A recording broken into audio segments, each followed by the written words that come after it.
Good afternoon, Valerie Milano here, the senior editor of the Hollywood Times and Aspiring Magazine. I am so happy to have my guest here today. I'm going to have her introduce herself. Thank you so much for being with us. Hey, thanks for having me. My name's Amythyst Kiah, and I'm from East Tennessee, born and raised, and currently living in Johnson City, Tennessee. And that's where I'm at right now. I just drove in from band rehearsals in Nashville, and now I'm at home for tonight and then on to a band show in North Carolina. So it's nice when home can be a pit stop between shows. It doesn't happen all the time. So, yeah. Busy, busy amethyst. Okay. So, welcome almost to Palm Springs, Amethyst. You're performing at Two Roads from Roots to Broadway. It's a night that celebrates liberation through music and storytelling. What drew you to be part of this festival and its unique fusion of soul, jazz, and comedy? Well, I know prior to being booked for this, I wasn't even aware of that the festival existed. So when they reached out, um, when the organization reached out about me being part of it, and I had a chance to look over the website, and I was like, wow, this is really, really, I mean, it sounds amazing. And also like, what a fun way to, celebrate, to celebrate Pride and also, Veterans Day as well. So yeah, it just looked really cool. And I've also never been on a festival that also had comedy. And I do enjoy stand up comedy. When I get the chance when I'm here, I'll catch some stand up comedy shows that they have like around here regionally. There's like a place in Abingdon, Virginia. There's like some places in Asheville, North Carolina, and then sometimes there'll be like little pop-ups around in Johnson City. So anyway, I'm a fan of comedy, and I'm excited to be part of this festival, and also seeing you know other female fronted and or solo female performers, many of and all of us being in one space. That's also something that's always really special too. So yeah, so I'm Lovely. excited Yeah. about it. Yeah. Yes. So you've been described as a rising star of Americana with the spirit of rock and the heart of the blues. How would you personally define your sound today, and how has it evolved over time? Yeah. The way that I've described my music, it's like it's kind of constantly changing, just depending on what words seem to work at the time. But I think at really at the heart of what my music is, it's a mix of various kinds of American music. The term Americana, which is something that I had kind of called myself as kind of shorthand for a really long time, because Americana, to me, from a historical perspective, is a combination of like various kinds of American music. But in the marketing perspective, there is like a mainstream Americana sound, that's typically considered from the marketing perspective. There is like a From the marketing perspective, there is like a certain sound that folks consider Americana, and so I kind of find myself being more or less alternative. I guess more of like an alternative Americana, because I kind of, I take in influences from, for my songwriting. A lot of my influences come from, pop music and rock music. A lot of the rhythms that I, that I use in my music tends to be like more syncopated or like polyrhythmic. Um, so yeah, so I guess I guess, yeah. I mean, if I really had to say, I guess the shorthand of it would probably be like maybe alternative Americana. I've also been playing around with, you know, calling it like Appalachian goth pop blues rock. I'm sort of like, I always play around with these different words because there's so many different aspects to my music. But, alternative is definitely like probably the top of the list.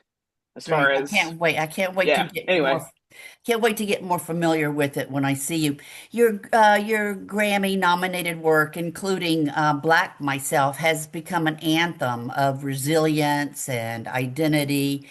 When you wrote that song, did you imagine it would strike such a powerful chord in the cultural moment that we're in now? You know, at the time I wrote it, I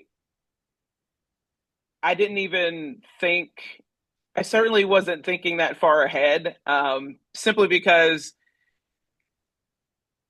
I was actually kind of nervous because it's the first time I'd ever written a song, and had been so direct. Usually, the songs that I did write would be, are usually like kind of more like the songwriting is maybe a little more a little more vague and more universal, so like anybody can relate to it, or you could apply it to different situations. That's typically how I would write songs. um Even the songs that I've written that were personal are still themes that people can relate to, so that's typically how I would go after my songwriting. And I think just being in the nature of the project at hand, instead of, I wasn't writing about necessarily myself personally, I was writing about a broader historical cultural topic surrounding, the transatlantic slave trade and Jim Crow, and, reclaiming the banjo as being part of the Black experience, and, its roots in, West Africa, and kind of telling that really kind of tragic but also triumphant story about resilience and telling it through the banjo. I think it gave me the courage to, to put, very specific historical themes, because essentially I kind of felt like, I needed to try to cover 400 years of history in 3 minutes. And so Yeah. that was kind of the challenge. But yeah, I at that point I was just like, this project has been, or the art songs of our native daughters, which is a project I originally had written the song for. It was such an inspiring project to be a part of, um, and so when the song finally came out, um, I was I was actually very surprised about the Grammy nomination that would eventually come out of it, because again, I you know anytime you know anytime the word black is used to describe something, or any reference to African Americans, there tends to be sort of a sentiment among some white people that, oh well, this isn't about me, this doesn't have anything to do with me. But you know we play a lot of shows for in front of a lot of white people, and they also love the song. And it boils down to, the song still has broader universal themes because it's about human beings overcoming adversity. So regardless if it's Black Myself, or whatever, I guess, type of person you would want to, whatever adjective you'd want to put there, um, it's about human beings overcoming, um, uh, horrendous conditions, and still finding ways to resist and make change. And so I think anybody that cares about the well-being of other human beings, I think, can get behind that regardless of what your race is. So it became more of it almost in some ways became even more universal the more specific that I got. So that was a really like turning point and a life lesson for me, that sometimes being more specific can still be universal. Yeah. So anyway, yeah. Yeah. So, you've collaborated with brilliant women like Rhiannon Giddens and the Our Native Daughters Collective. What Mhm. did those collaborations teach you about community and creative sisterhood in music? It taught me that I'm not condemned to writing alone all the time. Um, I think, because again, a lot of my earlier songwriting was very personal, and the idea of co-writing with with someone else about something so personal to me, I couldn't fathom it. Because songwriting, and when I learned how to play music and when I started songwriting, when I was a teenager, that was like a very cathartic personal thing. It was my way of being able to express myself, when words couldn't. I have a lifelong sort of, back and forth with social anxiety. And so my first way of like coping with it was to turn to music. So again, the idea of like sharing that with someone else, it just was, I couldn't even fathom it.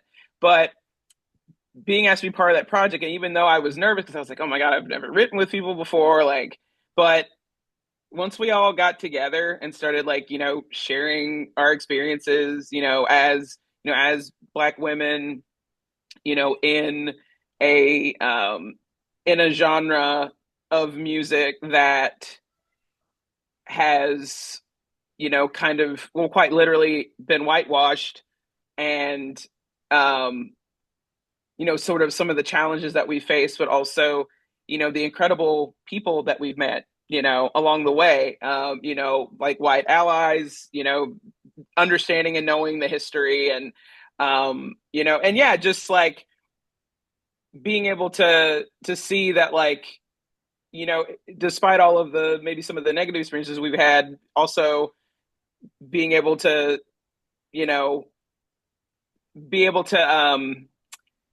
in spite of that, still create the art that we want to make, and not letting that kill our spirit, because that love and support and community, you're always, I realize then that there's always a way to, you know, in most respects, to find your people and your community. Um and so my first time co-writing was with Our Native Daughters, and it yeah, it was great to really, it was a taste of like what the kind of songs you can create when you put yourself around people that really care about, you know telling telling the story in the best possible way. So Yeah, you yeah. mentioned sharing a couple of times just now.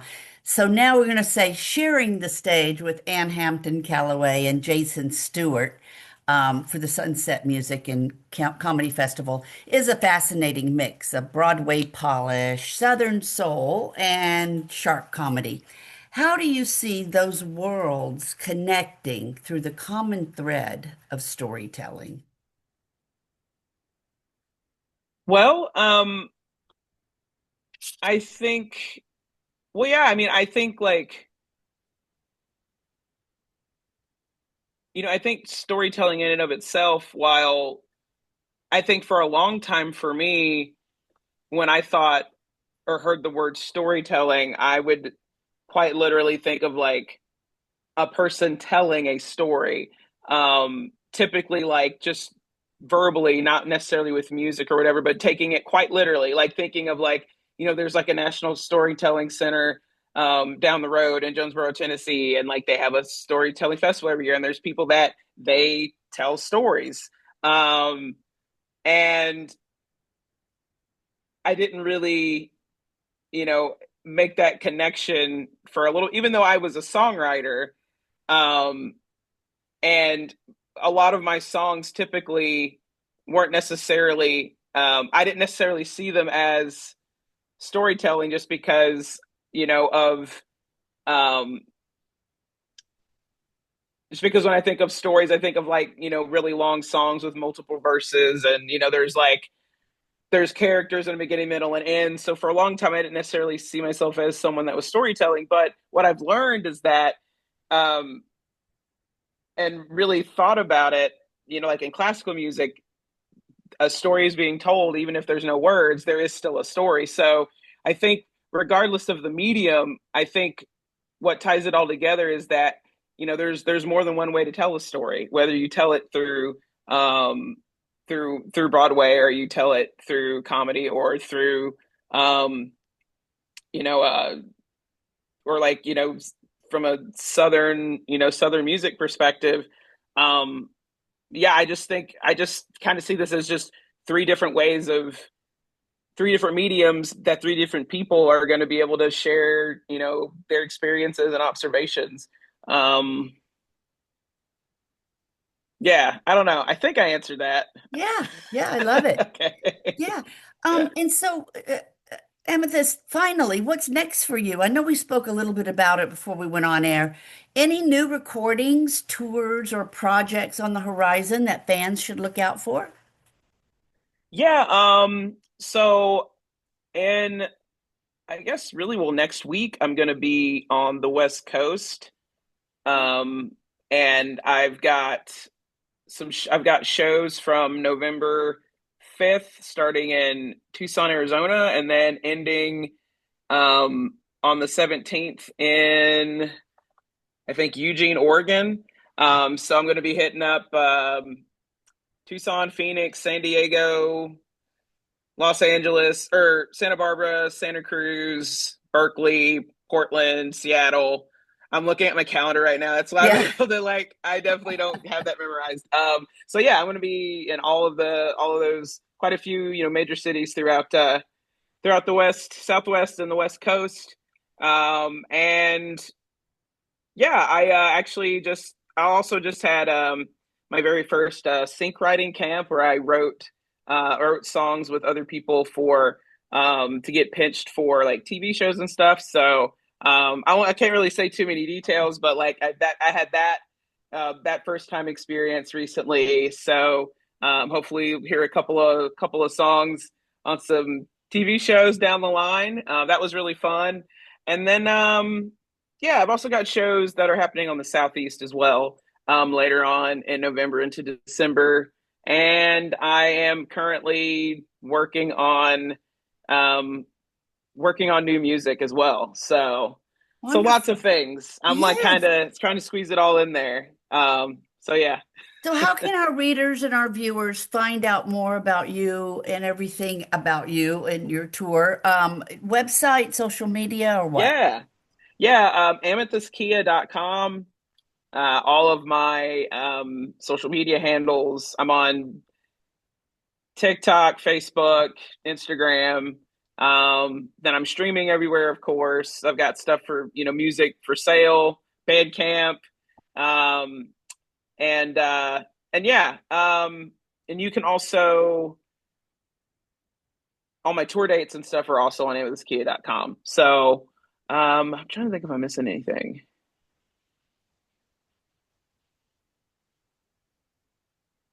Yeah, I think I got it. That's it. All Yeah. right. Well, we'll do the research and we'll put it in the Yeah. article. So, Amythyst Kiah's performance reminds us that music isn't just sound, it's history, it's heart, and it's healing.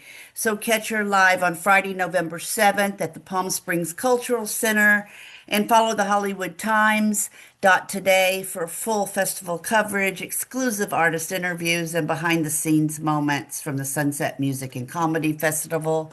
We are the Hollywood Times and aspiringmagazine.com, and our YouTube channel is the Hollywood Times Official. Thank you, Amethyst. Wonderful to meet you virtually, and we look forward to seeing you in Palm Springs very, very soon. So don't get too tired on us. Come on out. It's been a little No, time. I won't. I've carved out some quiet time between now and then, so I should be good. I'm excited to meet you in person Good. as well. It was great talking to you, and yeah, I look forward to it. It's gonna be good. Great. Thank you. Have a great rest of your day. Safe All travels. right, See you. thanks. All right. All right, Bye-bye. thank you. Bye.